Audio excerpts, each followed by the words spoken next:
You know, every single year, millions of people have their entire world flipped upside down by something that's often called a brain attack. Yep, we're talking about stroke. And honestly, getting a handle on what it is and what it isn't is probably one of the most important things you can do for your health. So let's dive right in and break it all down. Okay, to kick things off, I want to share a number that, well, it really puts this whole thing into perspective. It's just two words: 1 in 4. And that's what it comes down to. 1 in 4 adults is predicted to have a stroke in their lifetime. Let that sink in for a second. What's absolutely wild is that this risk has shot up by 50% in just the last 20 years.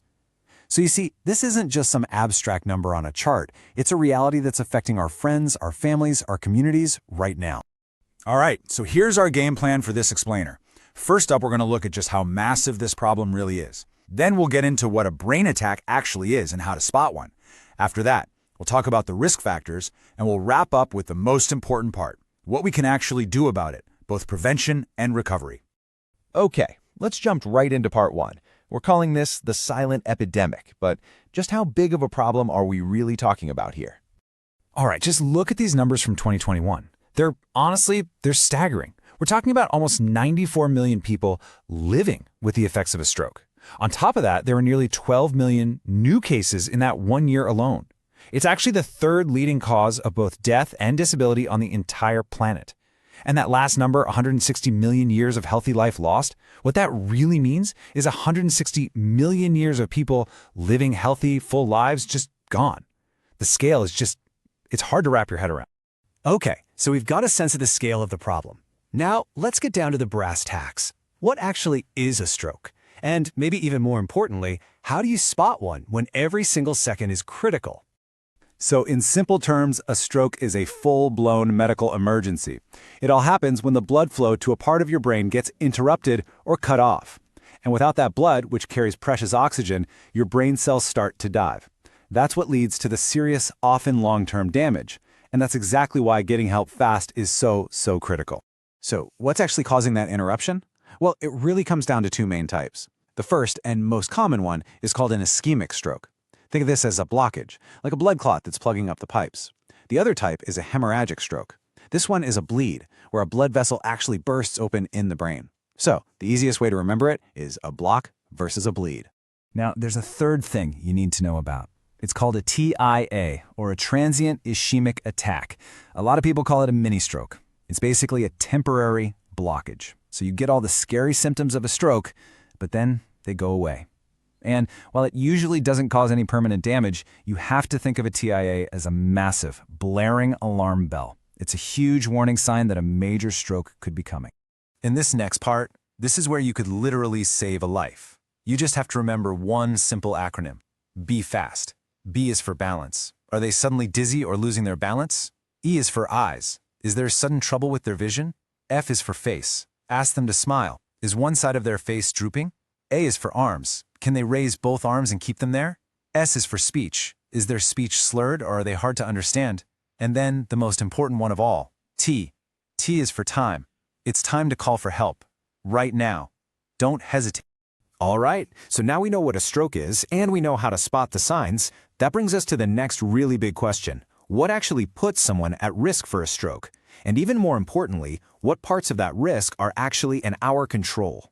And this is where we get to some genuinely good news. It turns out that a huge majority of the risk for stroke comes down to just 10 key things. And the magic word here is modifiable. That means these are things that we can actually change, that we have some power over. So here's the list, and you'll see right at the top, number 1 with a bullet is high blood pressure. But there are other big ones too, like air pollution, smoking, and high LDL, that's the bad, cholesterol. And then you see a lot of the familiar lifestyle factors we talk about all the time: a diet high in salt, high blood sugar, carrying excess weight, not getting enough physical activity, and harmful alcohol use. These 10 things, this is where we can really focus our prevention efforts. You know, a simple way to think about risk is to split it into 2 categories. You've got the modifiable risks, all those things we just listed that you can actually do something about, like your diet or exercise. Then you have the non-modifiable risks. These are the things you can't change, like how old you are or if you've had a stroke before. The real opportunity, the real power we have, is in focusing on that first list. but I really want to double-click on that first one because it is so important. High blood pressure, or hypertension, is the single biggest contributor to stroke risk, period. If you have it, your risk is nearly 3 times higher. So it's pretty clear that getting your blood pressure under control is probably the single most powerful thing you can do to prevent a stroke. Which brings us perfectly to our final section. It's all about taking action. What are the concrete things we can do to prevent a stroke? And if one does happen, what does that path to recovery look like? Okay, so here it is, your action plan. A lot of these steps are going to sound pretty familiar because they're just good for your overall health. Number 1, control that high blood pressure. Number 2, reduce or stop using tobacco. Then, eat a healthy, balanced diet and get regular physical activity. It's also about managing other conditions you might have, like diabetes, limiting how much alcohol you drink, and even doing what you can to improve the air quality in your environment. Now, if a stroke does happen, that T for time from our Be Fast acronym becomes everything. Treatment is totally different depending on the type of stroke, so the first thing doctors do is a quick scan to figure out if it's a block or a bleed. If it's a block, they have amazing clot-busting drugs and procedures to remove it. If it's a bleed, the game plan changes completely. It's all about controlling the blood pressure, intensive care, and sometimes even surgery. So once that immediate medical crisis is over, the journey of recovery begins. And all the data shows that the best outcomes happen when that recovery process starts super early. We're talking within days, and it happens in a specialized stroke unit with a whole team of experts. And when we say a team, we really mean it. You'll have physiotherapists helping you get your movement and strength back. You'll have occupational therapists helping you relearn daily tasks, like getting dressed or making a meal. There are speech and language therapists to help with communication and even swallowing. And so importantly, there's psychological support to help with the emotional side of recovery. It's a whole-person approach to getting your independence back. And this kind of full-on rehab is just so vital. Why? Because a stroke can leave behind some really tough long-term challenges, things like chronic pain, cognitive problems, or depression.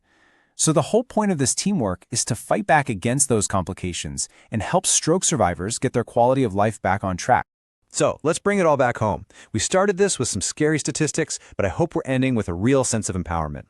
We know the risks, we know the warning signs, and we know the steps we can take to prevent it. The most important takeaway from all of this is that the vast majority of strokes are preventable. They don't have to happen. So I'll leave you with this question. Knowing everything you know now, what's one small step you can take for your health, starting today?